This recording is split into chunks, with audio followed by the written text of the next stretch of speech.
Okay, let's talk about reflections first.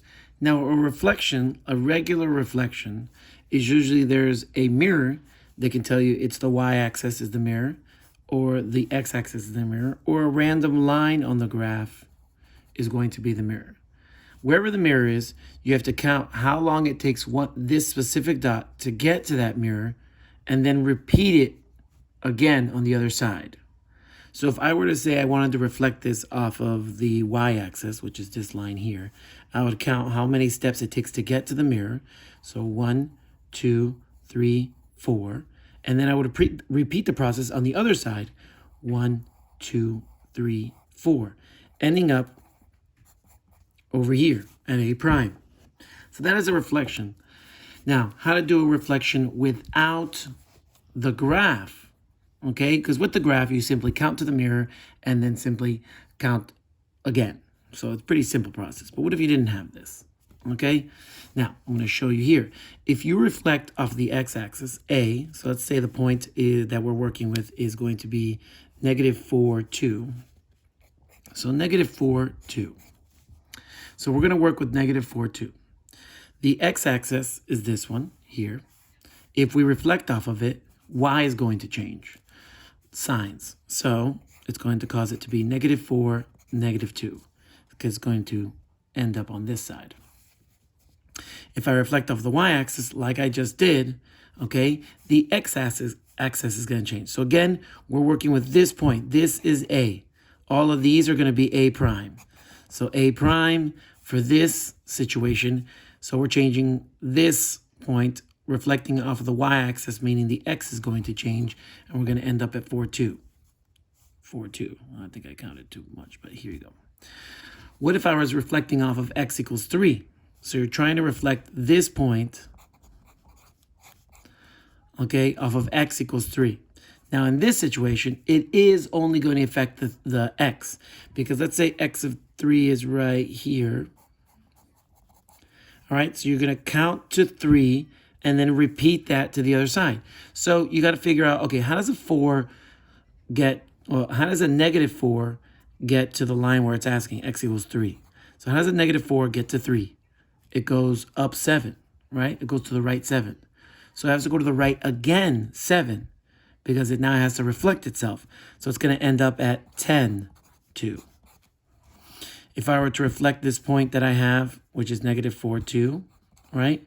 If I'm going to reflect it off of y equals 2, that means it's going to change here. So how does a 2 get to a 2? It does nothing. So this is actually on the line. So nothing happens, repeat nothing, nothing happens at all. So this is where A prime would end up. What if I have you reflecting off of x equals y? When you do x equals y, it creates a diagonal line that causes all of the signs to flip. It causes them to flip. So if I'm going to do the reflection off of x equals y for this one, it's going to end up at 2, -4. See, they just traded places, 2 and -4. If I do x equals -y, not only do they switch, so I'm reflecting, so -4, 2. So not only am I going to switch, they're also going to change signs if you're going to do x equals -y or y equals -x. Both of those are exactly the same. I don't know why I did it like that. So not only would you flip it, causing it to look like this, but then you would also change the signs, causing it to be -4, 2.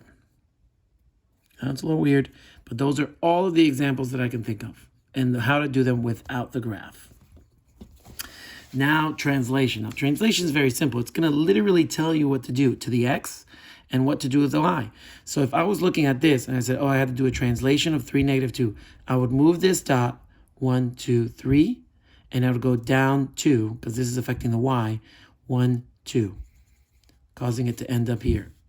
Now, if you have no graph, okay, you would just simply find this coordinate, which is 2, 1, and you literally combine this with the x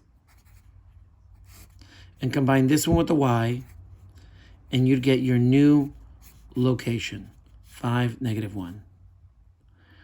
Okay, so this without the graph is pretty simple. I have some examples of some oddities that we might want to understand. Hopefully I was in frame for the other things I was talking about. I just noticed that I'm off frame because the camera is a little bit higher. Oh, now I want to look back and see if I got everything in frame. This is going to be a horrible video if I didn't put everything in frame. Okay, back to the video. How could I combine this into one translation? I would just combine these numbers into 8, and I would combine these numbers into 2. Translation 8, 2 would be the same thing as translation 5, negative 2, and translation 3, 4. So, translation 10 can be done by 2 reflections, because you could flip something and then flip it over one more time, causing it to be a translation. So, how far does A and B have to be to mimic this translation?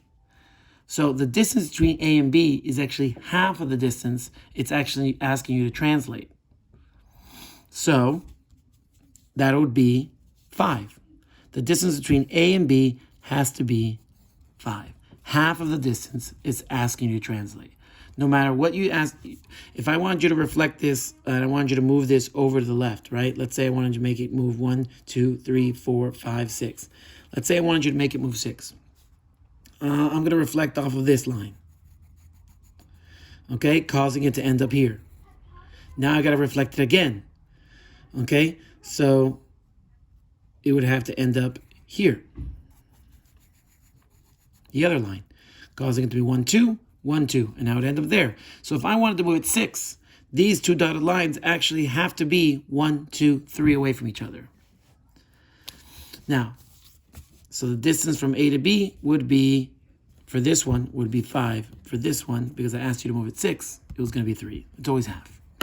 And that's it.